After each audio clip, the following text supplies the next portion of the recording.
Hello, my name is Christine James, and I am a doctoral candidate at the Rutgers University School of Social Work. I am presenting on our study today, Adolescent Chronic Health Conditions and School Disconnectedness. And you can see this is a collaboration of a team of researchers, Drs. Corman, Noonan, Reichman, and Jimenez, representing institutions in New Jersey across finance, economics, and developmental pediatrics.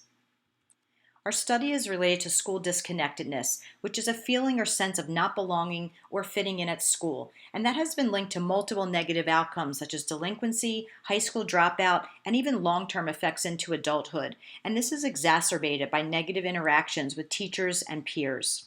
So we are particularly concerned that youth with disabilities may be more disconnected from school. They have increased risk of bullying victimization, increased risk of school discipline, and they participate less in school activities. And so we attempted to fill a research gap related to the limited studies on this topic. We used Fragile Families and Child Wellbeing Study data, which is population-based data, and we had a sample size approaching 3,000 youth. Our measures include chronic health conditions with developmental or behavioral conditions such as ADHD, depression, or autism, and physical health conditions such as problems with limbs, activity limitations due to breathing difficulties, or blindness, and whether those were associated with 3 outcome scales at age 15 reported by youth related to school disconnectedness, trouble getting along with others at school, and whether they were victimized by peers. So we found that teens with any chronic and potentially disabling health conditions were more disconnected from school.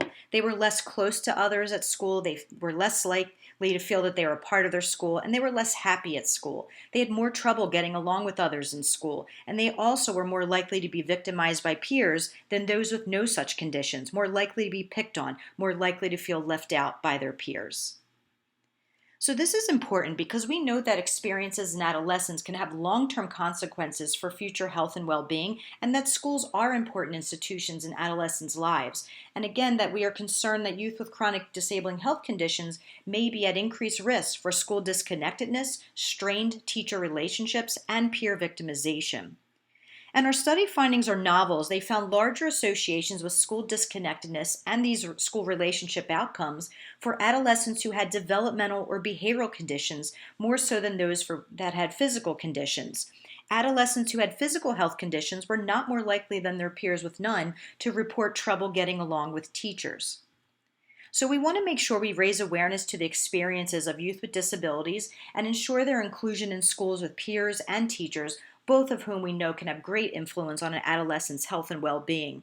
So it's important that schools ensure that youth with disabilities have opportunities for social inclusion, and we really emphasize the need for targeted interventions to promote positive peer and teacher interactions for these youth, whether they're physically in school or not, and especially as they transition back to in-person learning. And that could look like outreach by teachers to enhance these positive relationships, foster a sense of connection at school, as well as using technology, assistive devices, and/or aids to engage youth in positive peer connecting activities. And so this is clinically relevant and important, and there is an urgency to this study. So I thank you for your interest in our study, and I encourage you to read the full details in the article through the Journal of Developmental and Behavioral Pediatrics. Thank you.